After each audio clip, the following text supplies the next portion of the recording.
Li Fraumeni syndrome is an inherited predisposition to a wide range of certain cancers caused by a p53 germline variant. Our father was a research chemist. So we thought, maybe when we were young, when he was working in a research lab, he would come home with traces of chemicals on his clothing.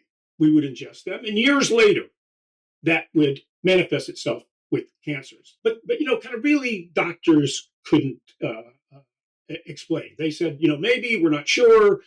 I think nobody really thought, because we had that theory and because there had not been any cancers in our family in the past before my mom, nobody kind of said, this must be something genetic. P53 is like a magical gene. It is a search and destroy. It recognizes when a gene division could become potentially cancerous. And it either kills that cell or repairs it. That's great. Over evolution, that's why most of us don't get cancer. But if you have this mutation, it loses some of its cancer-fighting powers. And that's why there is such a high risk anywhere in the body. A podcast for patients.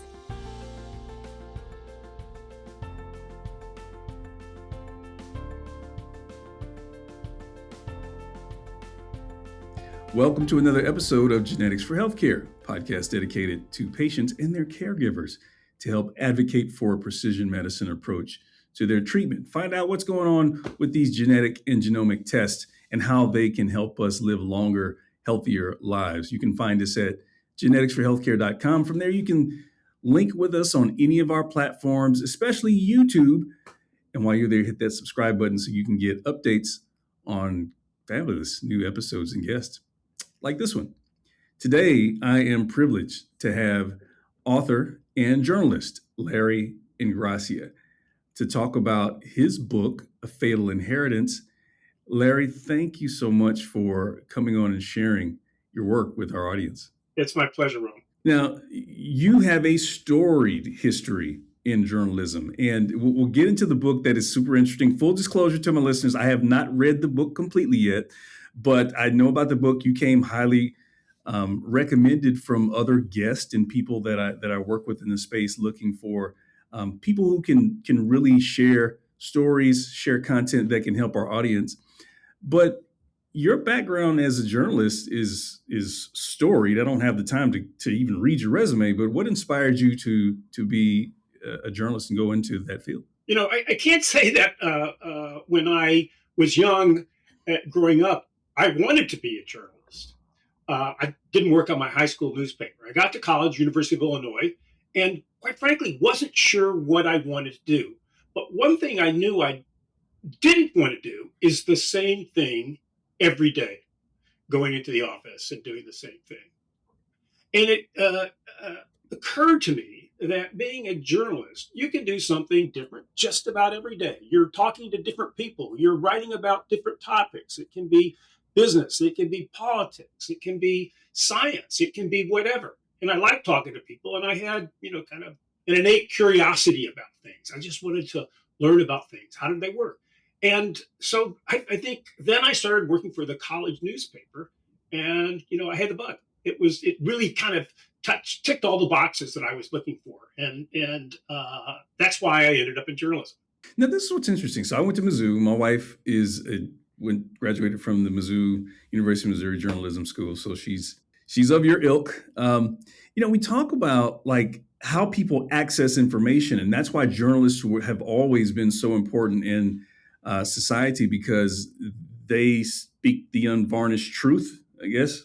What's your view? I got to ask you this at the top. What's your view of how accessible information is today and the role of the journalist in delivering stories where you have platforms where basically anybody can get a mic and, i.e. me, and just start talking. But what's your thoughts on that? So, kind of interestingly, I think that good journalism is probably more accessible than ever. Now, I add a couple of caveats to that. But if you think back to when I was growing up, maybe even when you were growing up, I don't know, you're a little bit younger than me, I'm sure. If you lived in, kind of the Midwest, you really didn't have access to the New York Times or Washington Post. Now, maybe if you went to downtown Chicago and found a newsstand that sold them, yeah, but for the most part, kind of in the 60s or 70s, kind of you really didn't have much access to them. Well, flash forward to today, you can subscribe to the New York Times, Washington Post, Wall Street Journal, anywhere in the world. You can get it online. And for actually a pretty reasonable price if you just want to get the digital edition as opposed to the print edition. In addition, Apple News Plus.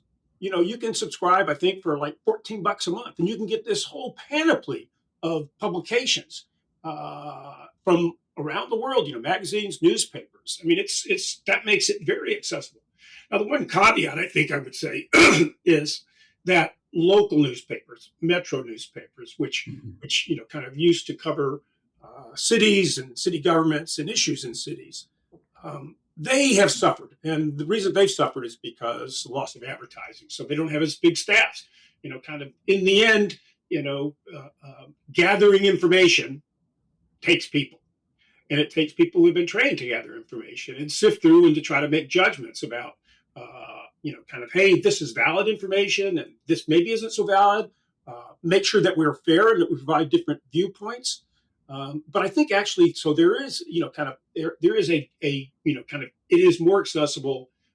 There are caveats, and actually, I think citizen journalism can be a very good thing too. The fact that you can kind of get a lot of different viewpoints, and people have those viewpoints, they can get them across is great. Kind of, I don't agree with all that stuff, and I think that they're kind of people who are kind of spouting a lot of craziness. But I think most people can sift through that, or at least I hope to. Yeah. Well, that's the hope. And honestly, I appreciate that context and through your lens and offering that to us, because I try not to be one of those crazy people. My mission and goal is to reach people who are not medical backgrounds, who are searching for content because they were impacted by a friend, a loved one, a family member, or, firsthand with a cancer diagnosis, or which could be just anybody. Yes. And, this is how people discover my content when, they're on their phone, they're Googling these things, or in their, 11:30 at night, scrolling, can't go to bed. They come across, these shorts, this content on TikTok or LinkedIn or whatever the case may be. And this is why we do what we do. And I look for people who have resources or interesting stories to help this audience. And that's how obviously we came across you. You wrote your book, A Fatal Inheritance, which is your second book. We'll get into those things a little later, which I'm actually excited about, by the way. But you were inspired to write the book because of your family's history of cancer. Talk about that. Which family members have been impacted by cancer in your family? When I was young, my mother had cancer, probably in her 30s. I mean, it goes back such a long time ago. I don't remember exactly when. But she died when she was just 42 years old of breast cancer in 1968. Nobody in her family had cancer before, either on either side of my families, to the best of my knowledge. It was tragic. I was just kind of 15 when she died. I had 3 siblings, an older brother and 2 younger sisters. But things happen. We didn't think, kind of much about it at the time, other than it was just, kind of really sad and unfortunate. Flash forward about a dozen years later, my youngest sister got cancer. She died when she was 24, about 6 months after she had been diagnosed. It was a different type of cancer. It was an abdominal cancer. Again, kind of that had us scratching our heads, kind of weren't exactly sure. But still, kind of, if you talk to doctors at the time, the interesting thing is that there was not a lot known about the causes of cancer. They were still trying to understand, kind of the causes of cancer. And that's one of the things that kind of interested me when I started researching the book. But then about a year or two after my youngest sister died, one of my brother's son, my nephew, Charlie, just 2 years old, had a cancer. Again, kind of different kind of cancer. It was a soft tissue cancer in his cheek. Fortunately, he survived. But, kind of at that time, I think we started saying, hey, what is going on here?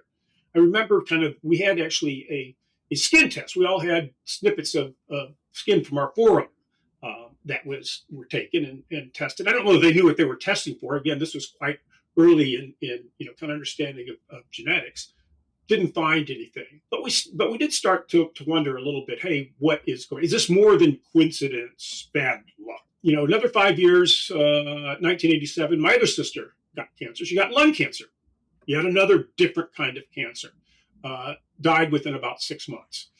And then, another, kind of decade, not quite after that. Well, I think it was about a decade. In 1997, my older brother, got cancer, and he was my sister, my second sister was 32 when she died. My brother was 46. He got lung cancer, a slightly different kind of lung cancer.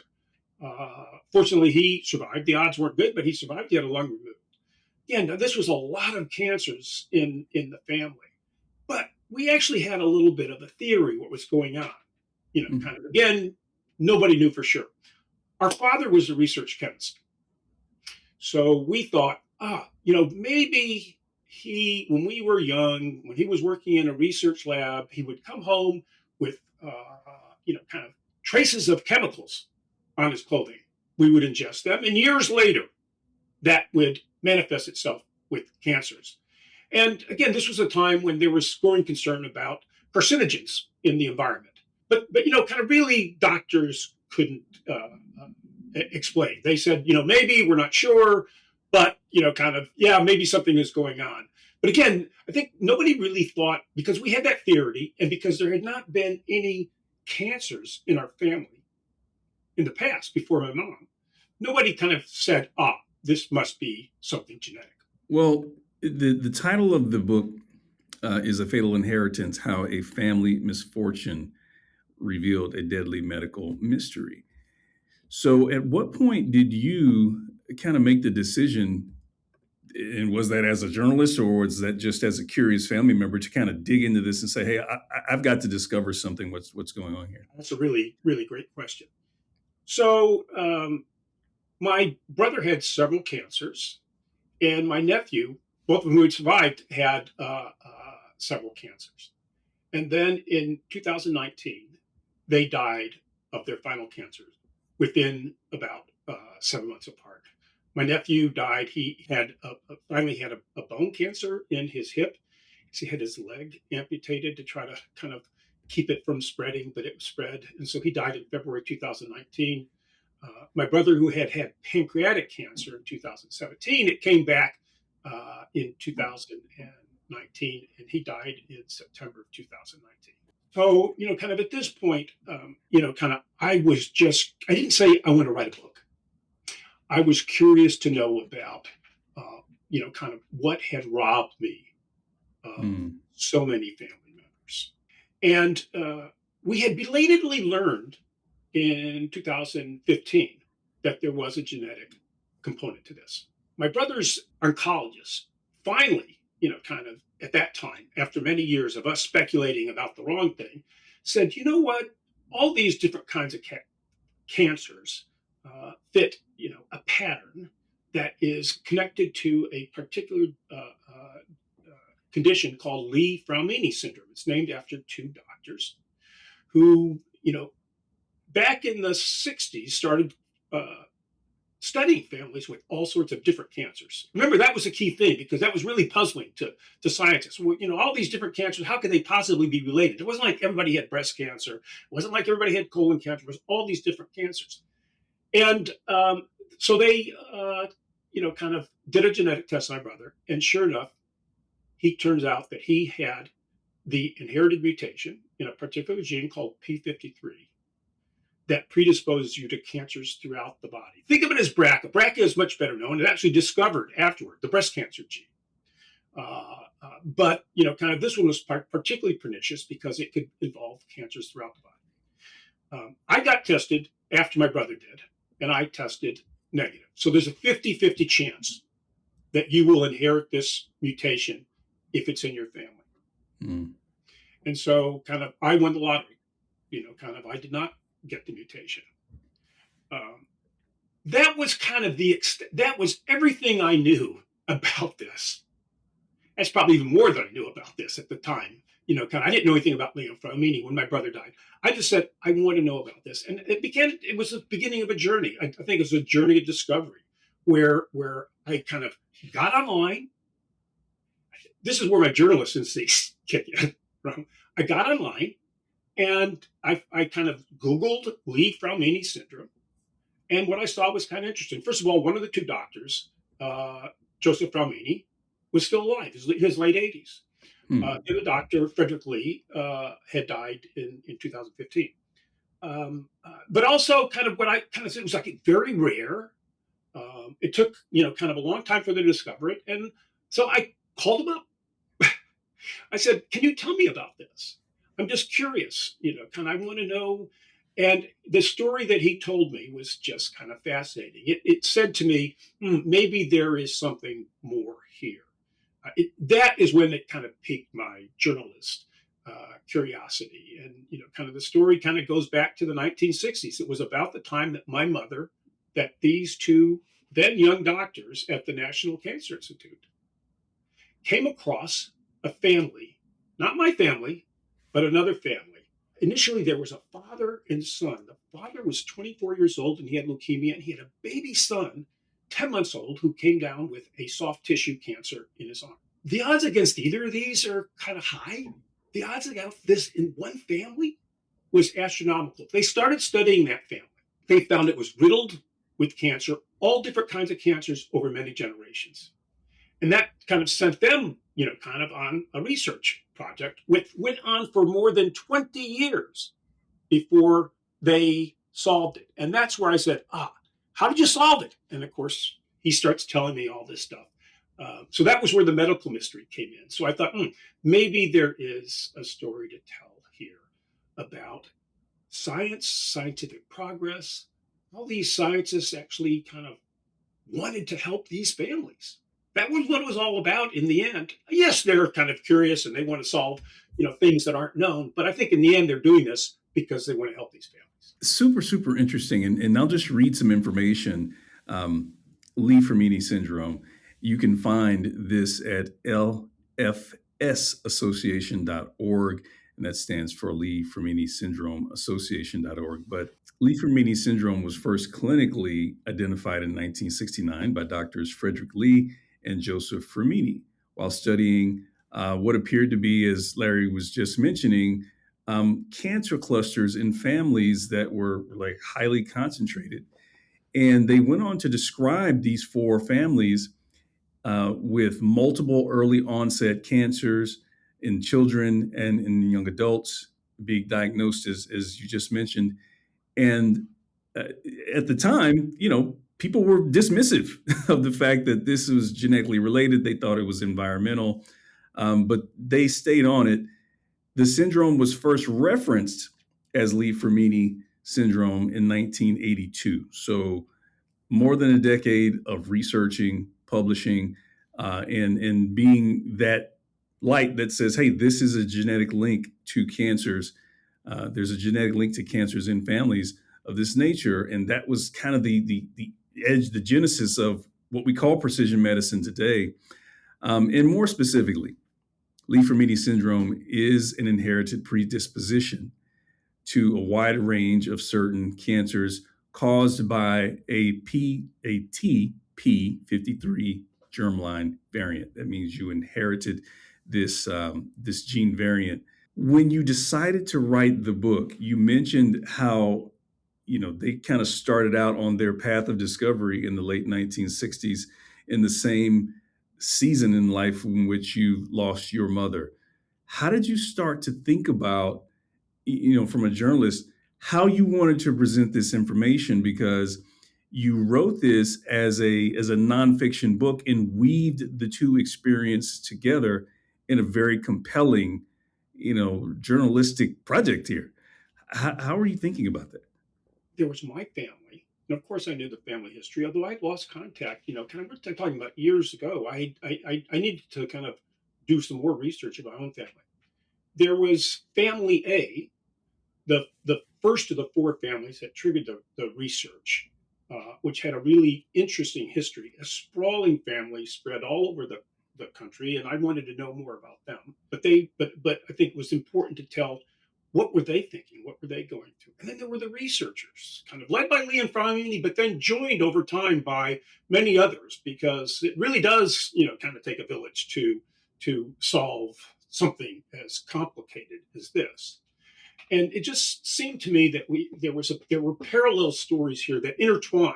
Didn't know how they were going to end up, but they intertwined.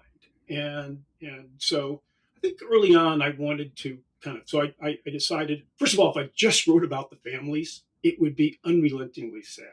And it is a heartbreaking story about my family and family A and families like ours. But I also felt that it was an inspirational tale about scientists who refuse to give up, who told that they're wrong, that you don't know what you're talking about.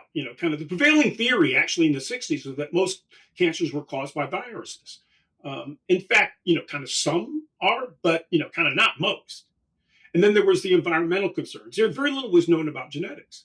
So they were told we don't know that you young guys don't know what you're talking about. And the fact that they persevered just, kind of impressed me so much. And it took so long. I mean, you mentioned, for example, the first reference to Li Fraumeni syndrome was in 1982. But they weren't even sure exactly what the cause was. It took another decade after that before they found this particular gene, this mutation that was behind it. And so kind of for me, kind of it just, and maybe kind of as a journalist, I kind of saw it in my mind's eye that, kind of telling this story chronologically, going back to when people didn't know what was going on, when my family didn't know what was going on, when family A, the focus of this research was puzzling over things, and kind of every couple of years there was a different cancer, might be a way to bring this story to touch people in a way that just a dry academic book would not. In a powerful way, and it reads as a story, as a movie, and it engages people. I've heard you on other podcasts. I've read the interviews that you've had with the book, and it sounds like a really phenomenal work that I will read. In fact, I think it's important to note here, and you can find this again on the episode webpage at geneticsforhealthcare.com, where you can go find these links to the LSF Association and Larry Ingrassia's website, where you can find the book. But I think it's important to note, because we talk about this over and over again on the podcast, that if you have a gene variant, it is not deterministic. It does not mean that you will develop disease. But I think it's super important to understand and to test if you have a similar background in your family of cancer. One thing about the p53 inherited germline mutation, it is particularly pernicious. So if you have this inherited mutation, by age 40, there is a 50% chance that you will have had cancer, if not multiple cancers, if you try your first one. And that's compared to 5% of the population overall. But in your lifetime, there is a 90% chance. So in a certain way, p53 is more deterministic of likelihood of cancer than most mutations. In fact, kind of p53, they found out, is so important. The discovery kind of really opened up this understanding of genetics. It is called the guardian of the genome. So the way that p53 works is really interesting. So we have cells in our body that are constantly dividing, mutating. Most of it is benign, but some of them are potentially cancerous. p53 is like a magical gene. It is a search and destroy. It recognizes when a gene division could become potentially cancerous, and either kills that cell or repairs it. That's great. Over evolution, that's why most of us don't get cancer. But if you have this mutation, it loses some of its cancer-fighting powers. And that's why there is such a high risk anywhere in the body. And that's what's different about this than other. They're about, it's important to note, there are about 50 or more cancer predisposition genes, mutations that lead to cancers. But this one is particularly pernicious because most of the other ones are very site-specific, kind of breast cancer, kind of skin cancer, colon cancer, whatever. This one is anywhere in the body. And that's why it was such a huge, huge discovery. Excellent way of articulating the role of TP53 as a gene in the body. And you can get that from your discussions and listening to you talk about the book. What did you hope that a reader would take away from the story in terms of either a call to action or to be inspired to do something? Kind of various things, Rome. I mean, first of all, I do describe it. It's a love letter to my family. I think of, kind of lives ended early, kind of how difficult that is for families to, kind of lose a loved one so early. So I did want to make this a little bit of a tribute to my family.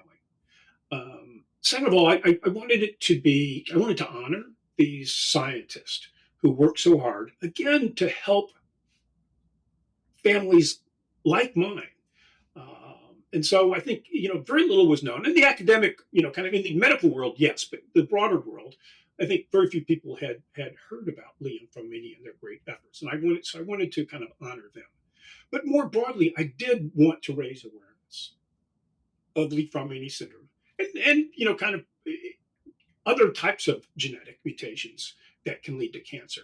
So people know, kind of, is there a lot of cancer in your family? If so, kind of what are the ages? Maybe you should get tested to determine what you have.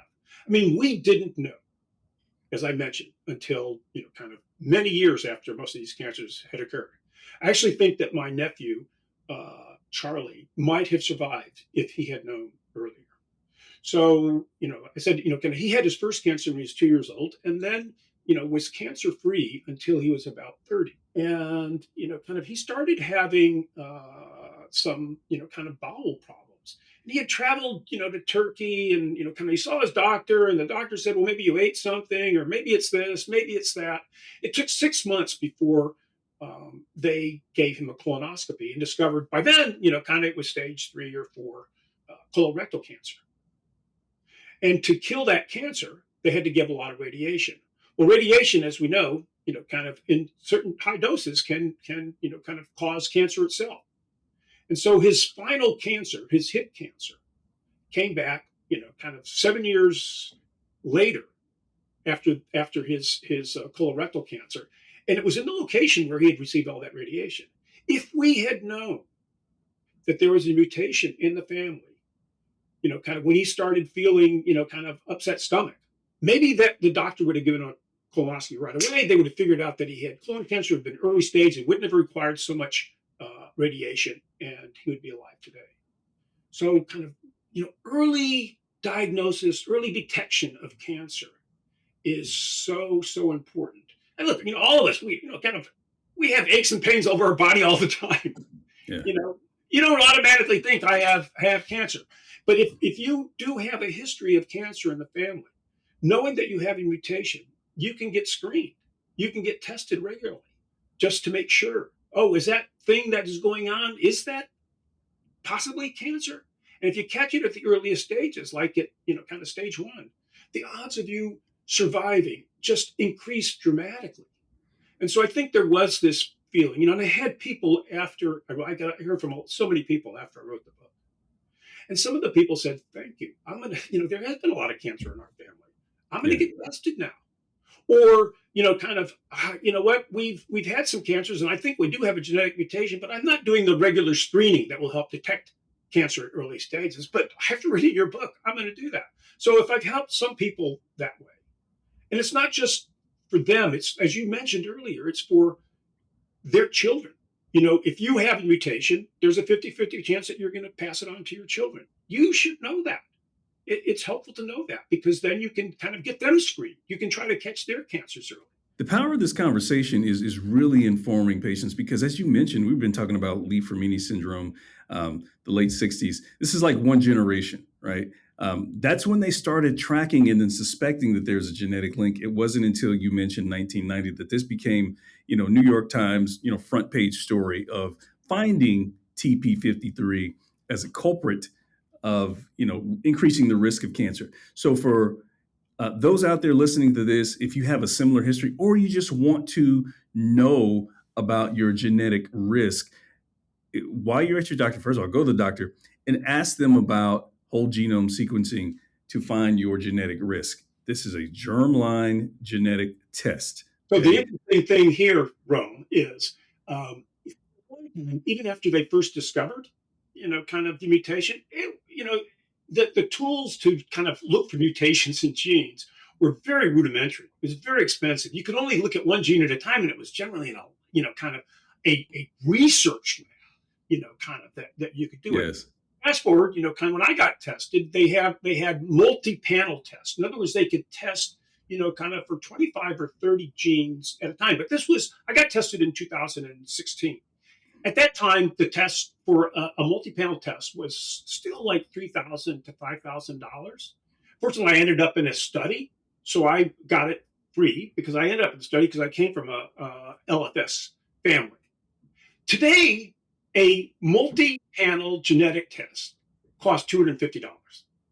Now, for some families, that's a lot, okay? But if you do have a history of cancer in your family, there's a high likelihood that your insurance will cover that. You need to talk to your doctor. But if you think of the progress that you can now kind of test for all these different types of cancer genes, one test, $250. It's remarkable. Why shouldn't you do it? And this is exactly the message that we want to put out there. It's out there. A lot of people come from a background where they don't even talk about it, or they don't want to, know, right? Because of the anxiety. And we have, plenty of content where we've spoken to people who have benefited from this, or as Larry is, telling you about his family story in an effort to help yourself and future generations of your family. So people say, kind of, they don't, I don't want to know, or kind of, if I don't, not knowing doesn't change the fact whether you have it. You have it, you have it. Knowing is knowledge. At least you can then decide whether you want to do something about it. But if you don't know, you can't do anything about it. That doesn't protect you from anything. Talk to your doctor, ask for a whole genome sequencing, and ask to be referred to genetic counseling, who can counsel you through any findings that they have before you take the test or after you take the test. One of the things, and we were talking about the kind of the evolution leading up to genetics and genomics being basically ubiquitous when it comes to cancer care, but people still don't get access to it that need it. We're talking about disruption, how this test, 5 years ago was very expensive, not a lot of insurance coverage. Now it's a part of medical guidelines for those who are diagnosed with cancer. And if you're a first degree relative, a son, a daughter, a father of someone who's been diagnosed, you can get this testing at no cost if someone close to you has been diagnosed, to find these genetic signatures. You wrote a book called $1 Billion Brand Club, and it talks about disruption in the market.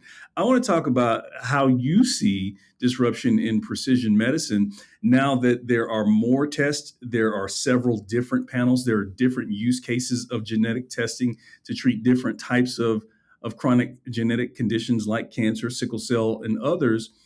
What impact do you think that even platforms like mine, who are reaching patients direct to consumer to educate them about genetics and genomics, can have to expand patient access and knowledge to these tools that could be life extending and life saving? So my first book, as you mentioned, $1 Billion Brand Club, was about the direct to consumer brand revolution and how the playing field had been leveled. Because, if you go back 50 years, if you wanted to start a new brand, you have to kind of get shelf space in a store. You had to spend a lot on advertising because you had to kind of advertise in a newspaper, on a radio, and the barriers to entry were really high. Well, about, kind of 10 or 15 years ago with the internet, the barrier of entry just kind of collapsed. You didn't have to have shelf space. You could sell it online. You could, for very inexpensive amount, you could advertise on kind of, at that time, Facebook, now TikTok, whatever. And all of a sudden you had a flood of new products, often quite good products that were available if you didn't want like the big brand name product. Well, some of the same thing is happening, kind of in healthcare. One of the products I wrote about, kind of was hearing aids and how kind of direct to consumer hearing aids have become quite popular. They're kind of quite good and kind of much lower cost. And as you said, information is now, kind of there's a proliferation of information. I mean, you should if you are interested in kind of if you're a patient, if there's something going on in your family, of course you want to consult with your doctor. But if you want to do research on the internet, that's fine. Just make sure that you look at a variety of places to make sure that you are getting kind of reliable information. And you want to start with kind of reputable institutions, kind of like cancer centers. Dana-Farber in Boston will have a lot of information. The National Cancer Institute. So make sure that you start with that, so you don't get stuff. Kind of I've seen on forums people talking about some types of kind of medications that they might try to use, kind of for Li Fraumeni syndrome. And some of it is just kind of, I'm not sure I would say snake oil. People are looking for something; they're desperate. But you can kind of find stuff that is not going to help you at all. And I do think that kind of I mean, one tricky thing about healthcare is that the cost of coming up with, cures and diagnoses is high. So I think it'll be a little bit harder to disrupt on that level. But I do think that over time, you're going to see, just as with the genetic testing, over time, you're going to see the barriers to entry fall, and technology is going to enable more direct to consumer solutions. And, kind of there's been a lot of talk of artificial intelligence, and artificial intelligence is, there's a lot of risk there, but I think it holds a huge potential in healthcare and diagnosing, kind of helping to diagnose early stage cancers. They can spot things because they can look for patterns, and so I think that also is going to change the game a lot in the coming years. Well, the goal here is to empower you, not for you to be intimidated by this information around genetics and genomics. You can learn the language. You can have the confidence to have the conversations with your doctors. And many times your doctor may not be as familiar, but persist. Take the information, find as many resources as you can to advocate for access to these tests, because early detection makes a world of difference. Now, Larry, we'll let you go on this. I love to ask my guests for 3 practical tips that can help our audience, that are actionable today. So for families who have a similar health background, that have cancer in their families or may suspect that there's something going on, to empower them and not keep them in that space of intimidation, what are 3 practical tips that you can give them to empower them to discover their health risks through genetic testing? Okay, first of all, cancer is scary. It's something that kind of can terrify people. One thing to know is that treatments of many types of cancer have increased dramatically. Survival rates have increased dramatically. So if you find out that you have cancer, and especially if you've kind of managed to find out it's an early stage, don't lose hope. There is hope. Kind of see your doctor, see an oncologist, look at the options, but don't hesitate. Kind of move quickly. Don't say, "Oh, I'll kind of put that off," or kind of move quickly, because the earliest, the earlier that you get treated, the better it's going to be. There are many more targeted medicines that can be helpful. Kind of second, kind of if you do know that you have a genetic mutation, just know that the risks are higher and you want to get screened. Kind of we've got mammographies for women now. Kind of most women get it, but if you have the BRCA gene that causes breast cancer, make sure that you're getting tested more frequently. Kind of ask your doctor what kind of treatment that you might get as well. So kind of you can take control, kind of with the help of your physician, of your own healthcare. You don't have to sit back and wait. And I think kind of, one of the things my mother lamented, and I remember, kind of that she was kind of concerned, kind of something was going on here more. And the doctor was saying, oh, you're kind of over worried. Don't accept that for an answer. If you're not getting kind of the treatment that you want, kind of look for another physician. Kind of talk about your options, and that's really really important. So I think those are the two of the main things. And then kind of there's a community of people out there who can help you kind of with resources. So, for example, on Facebook, there are groups for Li Fraumeni syndrome families, and there's kind of a wonderful kind of sense of community and advice that people can go to for communities like that. So, for example, kind of whether it's advice on testing, advice on kind of I live in the city. Who are some of the good doctors? Who are some of the good oncologists? Even some of the social, psychosocial aspects of it, because I've seen kind of great discussions about young people saying, when should I, kind of maybe they're in their 20s. I've got this genetic mutation. I'm dating somebody. When should I let them know that I have this mutation? Kind of just how to deal with that. I mean, I think that kind of reach out to all the potential sources that can help you. Great tips and encouragement for our audience to be empowered and go find out this information and be proactive, not only for your health, but for the health of your future generations. Larry Ingrassia, thank you so much for sharing your story with us here. Real quick, tell them if someone's listening to this and they want to reach out to you to have you on to talk about your book, how can they get in touch with you? I have a website. It's www.larryingrassia.com. You can email me through that website, and if you haven't seen the book, here's the book. Thank you for that. We'll also have those links where you can find that book, buy that book, also on his website, and I believe it's on Amazon as well. We'll have those links on the episode page at geneticsforhealthcare.com. Larry, when you're not writing, when you're not researching, what do you do? What takes you away from all the deep dive, all the books behind you?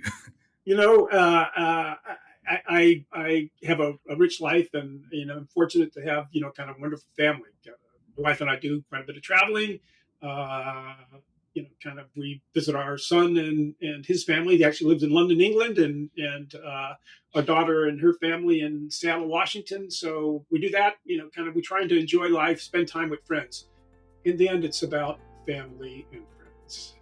Kind of and embracing that and enjoying that. So that's my other recommendation. Yes, there are a lot of important things and careers and everything in life, but I think when you get toward the end and you look back, that's what matters most. Larry Ingrassia, thank you for being a guest on Genetics for Healthcare. Great conversation. Great conversation, Rome. Thank you. This is Genetics for Healthcare, a podcast for patients.